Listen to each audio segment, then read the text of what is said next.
Hi అందరికీ welcome back to my YouTube channel AI stories by Anjali. ఈరోజు మనం ఈ వీడియోలో మల్టీ ఏజెంట్ ప్రోటోకాల్స్ పార్ట్ 2 గురించి డిస్కస్ చేద్దాం. సో ఆల్రెడీ మనం లాస్ట్ వీక్ పార్ట్ 1 గురించి డిస్కస్ చేసాం కదా. సో ఈ వీక్ మనము పార్ట్ 2లో 2 మోర్ ప్రోటోకాల్స్ గురించి అలాగే లేయర్ డిజైన్ అంటే ఏంటో చూద్దాం.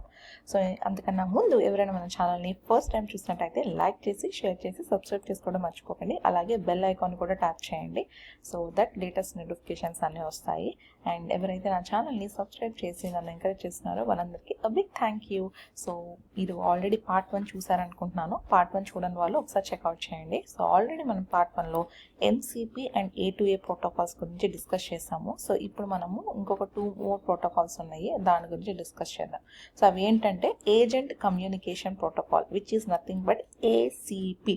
సో పేరులోనే తెలుస్తుంది కమ్యూనికేషన్. కమ్యూనికేషన్ అంటే ఏంటి? బేసిక్గా కమ్యూనికేషన్ అంటే జనరల్గా మనము ఇంటరాక్ట్ అవటం అనమాట, అంటే మాట్లాడటం, ఒకరికి మాట్లాడుకోవడం, దాన్ని కమ్యూనికేషన్ అంటాం కదా. సో ఈ ఏజెంట్ కమ్యూనికేషన్ ప్రోటోకాల్ ఏంటంటే దీని మెయిన్ పర్పసే ఒక కమ్యూనికేషన్ అనేది పెర్ఫామ్ చేయడానికి ఉపయోగపడింది అనమాట ఏజెంట్స్ మధ్యన. సో ఏజెంట్స్ కమ్యూనికేట్ అవ్వాలంటే కంపల్సరీగా ఏసిపి ప్రోటోకాల్ అనేది వాడాలన్నమాట. సో ఇది ఎట్లా జరిగింది అంటే మెసేజెస్ రూపంలో జరిగింది. నథింగ్ బట్ అంటే అంతే కదా, కమ్యూనికేషన్ ఇస్ నథింగ్ బట్ మెసేజెసే కదా. సో ఏం చేస్తుంది అంటే ఫస్ట్ ఇంటెంట్ అంటే మెయిన్ ఇంటెన్షన్ అనేది క్యాప్చర్ చేస్తుంది అనమాట. అసలు ఆ మెసేజ్ ఎందుకు, దాని యొక్క పర్పస్ ఏంటి అనేది. సో దీంట్లో మనకి 3 టైప్స్ ఆఫ్ హెడర్స్ ఉంటాయి అనమాట. రిక్వెస్ట్, ప్రపోజల్, అప్డేట్ అనమాట. ఓకేనా. సో వీటి గురించి మనం ఫ్యూచర్లో డిస్కస్ చేద్దాం. బట్ బేసిక్గా ఈ 3 హెడర్స్ చుట్టూనే ఈ మెసేజ్ ప్రోటోకాల్ అనేది రన్ అవుతూ ఉంటుంది. ఓకేనా. అండ్ దీనివల్ల ఏంటంటే మనకి షేర్ టర్మ్స్లో మనము ఈజీగా కమ్యూనికేషన్ అనేది జరగచ్చు అనమాట. అలాగే కొలాబరేషన్కి ఇది బాగా ఉపయోగపడుతుంది అనమాట. ఫర్ ఎగ్జాంపుల్ మీరు ఒక ఆర్గనైజేషన్లో వర్క్ చేస్తున్నారు. ఒక టీం అనేది ఒక సిస్టమ్ని బిల్డ్ చేసింది, ఇంకొక టీం ఇంకొక సిస్టమ్ని బిల్డ్ చేసింది. ఇప్పుడు మీరు ఇన్పుట్స్ అనేవి థర్డ్ టీమ్కి ఈ 2 దగ్గర నుంచి రావాలి. సో అలాంటప్పుడు ఈ బెస్ట్ అలా వాడుకోవచ్చు. అలా ఇంకా మల్టిపుల్ థింగ్స్ ఉన్నాయి. బేసిక్గా మనము మల్టిపుల్ అంటే ఒక టాస్క్ని పెర్ఫామ్ చేసేటప్పుడు సబ్సీక్వెంట్ ఆఫ్ ఏజెంట్స్ ఇంటరాక్ట్ అవుతాయి కాబట్టి ఆ ఏజెంట్ మధ్య కమ్యూనికేషన్ అనేది స్ట్రక్చర్డ్ రూపంలో జరగటానికి ఈ ఏసిపి ప్రోటోకాల్ అనేది వాడతాం, which is nothing but agent communication protocol. ఓకేనా. నెక్స్ట్ వచ్చేటప్పటికి ఏఎన్పి, ఏజెంట్ నెట్వర్క్ ప్రోటోకాల్ అనమాట. సో పేరులోనే తెలుస్తుంది నెట్వర్క్ అంటే ఏంటి? Nothing but A group of systems. మీరు నార్మల్గా కంప్యూటర్ నెట్వర్క్స్ గురించి ఐడియా ఉన్నట్లయితే అందులో మనము ఓఎస్ఐ మోడల్ గురించి చూసుంటాం. సో అందులో కూడా మనకి డిఫరెంట్ టైప్స్ ఆఫ్ ప్రోటోకాల్స్ అనేది వాడతాం అనమాట. అంతా కూడా నెట్వర్కింగ్ చుట్టూనే తిరుగుతూ ఉంటుంది.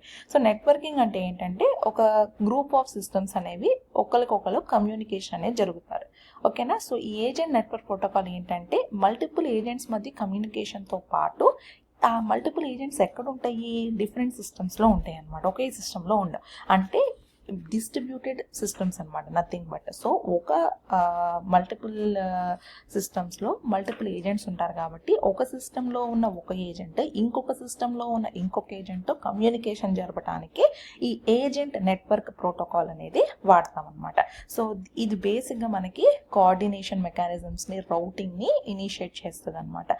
సో రౌటింగ్ అంటే మీకు అర్థం అవ్వాల్సింది ఏంటంటే ఆల్రెడీ మీరు కంప్యూటర్ నెట్వర్క్స్ తెలుసుంటే రౌటింగ్ అనే కాన్సెప్ట్ అనేది ఐడియా ఉంటుంది. అంటే నథింగ్ బట్ ఏం లేదు, ఒకదాని నుంచి ఒకదానికి ఇన్ఫర్మేషన్ అనేది వెళ్తూ ఉంటుంది అనమాట. దాన్ని రౌటింగ్ టెక్నిక్ అంటాం అనమాట. సో మధ్యలో రౌటర్స్ అని కొన్ని డివైజెస్ ఉంటాయి అనమాట. ఆ డివైజెస్ ఈ మెసేజెస్ని ఒక సిస్టమ్ నుంచి ఇంకొక సిస్టమ్కి ట్రాన్స్ఫర్ చేస్తూ ఉంటాయి అనమాట. So that is nothing but routing technique అంటాం. ఓకేనా.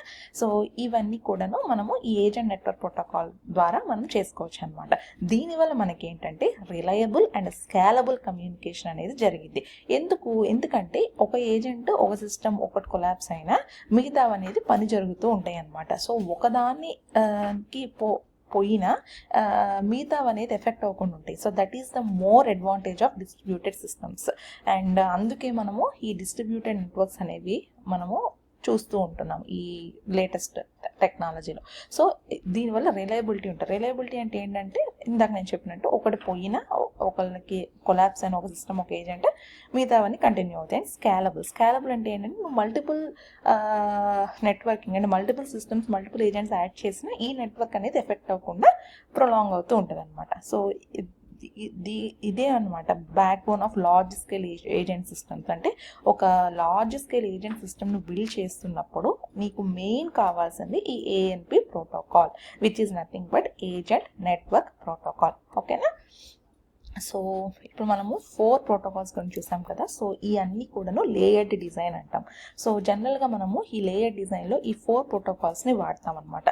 సో అవి ఏంటంటే అంటే ఆల్రెడీ మనం పార్ట్ 1 డిస్కస్ చేసాం ఫస్ట్, బట్ నేను ఒకసారి అన్ని చెప్తున్నాను. ఎంసిపి అంటే మనకి స్ట్రక్చర్డ్ కాంటెక్స్ట్ని ప్రొవైడ్ చేసింది అనమాట. ఏజెంట్ టు ఏజెంట్ అంటే మనకి కొలాబరేషన్కి ఉపయోగిస్తాం అనమాట. ACP which is nothing but structured communication అంటే ఒక ఏజెంట్ నుంచి ఇంకొక ఏజెంట్ కమ్యూనికేషన్కి వాడతాం అనమాట. ANP which is nothing but network అంటే multiple agents sitting on multiple systems interact అవడానికి ఏఎన్పి వాడతాం అనమాట. సో వీటి వల్ల మనకి ఏంటంటే కాంటెక్స్ట్ అవేర్ అప్లికేషన్ని, స్కేలబుల్ అండ్ రిలయబుల్ అప్లికేషన్ని మనము బిల్డ్ చేయగలుగుతాం. Which is nothing but multi agent systems. ఒక మల్టీ ఏజెంట్ సిస్టమ్ని నువ్వు బిల్డ్ చేయాలంటే నువ్వు ఈ ప్రోటోకాల్స్ వాడి ఒక నీ యూస్ కేస్కి అంటే context aware is nothing but నీ యొక్క పర్టికులర్ కాంటెక్స్ట్, నీ యొక్క కస్టమైజ్ అప్లికేషన్కి ఈజీగా నువ్వు బిల్డ్ చేయొచ్చు అనమాట. So that is the main advantage of layered design అనమాట. ఓకేనా? సో నెక్స్ట్ ఈ జెన్ ఏజెంట్ ఓఎస్ ఓపెన్ సోర్స్ అనేది పార్ట్ 3లో డిస్కస్ చేద్దాం. సో పార్ట్ 2 వరకు మీకు అర్థమైంది అనుకుంటున్నాను. సో మనం బేసిక్గా లేయర్ డిజైన్ గురించి డిస్కస్ చేసాము. సో ఈ మల్టీ ఏజెంట్ సిస్టమ్స్ నువ్వు బిల్డ్ చేయాలనుకుంటే కంపల్సరీగా మల్టీ ఏజెంట్ ప్రోటోకాల్స్ గురించి ఐడియా ఉండాలి. సో టోటల్గా మనకి 4 టైప్స్ ఆఫ్ ప్రోటోకాల్ ఉంటాయి. Model context protocol, A to A agent to agent protocol, agent communication protocol and agent network protocol. So ఈ 4 థింగ్స్ని యూజ్ చేసి మనము కమ్యూనికేషన్ అనేది జరుగుతుంది. ఓకేనా? సో అండ్ ఇంకా ఫ్యూ క్వశ్చన్స్ కూడా నేను ఆన్సర్ చేయాలనుకుంటున్నాను. సో ఫస్ట్ క్వశ్చన్ వచ్చేటప్పటికి, సో మీరు మీ దాంట్లో అంటే మీరు ప్రజెంటేషన్స్ అండ్ కోడ్ని మీరు షేర్ ఎందుకు చేయట్లేదు అని అడుగుతున్నారు. Yeah, I will share that.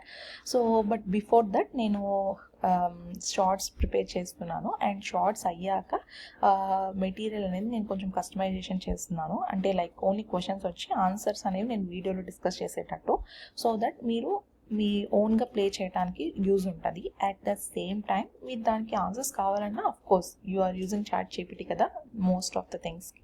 Any LLM you can use and you can get it. Otherwise you can simply go and watch my videos. అదొక reason.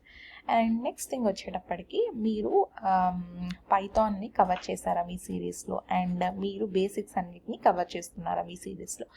Yes, I'm covering basics. So నేను generative AI and LLM series అనేది basics నుంచి అడ్వాన్స్కి వెళ్తూ వస్తుంది ఆ series అనేది. So yes, basics నుంచి నేను కవర్ చేస్తున్నాను. పైథాన్ అనేది నేను కవర్ చేయలేదు. పైథాన్ అనేది బేసిక్ అనమాట. ఏ data science and any machine learning, any deep learning, any AI అన్నిటికీ పైథాన్ అనేది చాలా ఇంపార్టెంట్. మీకు కనుక పైథాన్ ఐడియా లేకపోయి ఉన్నట్లయితే ఏదో ఒక కోర్స్ కానీ యూట్యూబ్లో వీడియోస్ వాచ్ చేసి వచ్చి నా సిరీస్ని చూడండి. Then you will be easily understand అనమాట. మంచిగా నీకు అర్థమవుతుంది. And ML and data science గురించి కూడా చెప్తున్నారా? ఎస్, నేను already data science and ML అనేది ఒక సపరేట్ ప్లేలిస్ట్ క్రియేట్ చేశాను. బట్ అందులో నేను ఫ్యూ వీడియోసే పెట్టాను because I'm more inclined and concentrated towards AI part. So అందుకు. But definitely in the future I will try to make more videos as much as I can. Okay, so that's what I want to share అనమాట ఈ వీడియోలో. So thank you so much ఎవరైతే videos watch చేస్తూ నన్ను questions అడుగుతున్నారో. So డెఫినెట్గా మీకు ఏమైనా doubts అంటే కంపల్సరీగా వీడియో కింద కమెంట్స్ పెట్టండి. అలాగే లైక్ చేయటం మర్చిపోకండి. Likes are more valuable and helps my channel to grow. So thank you so much for watching this video. Thank you.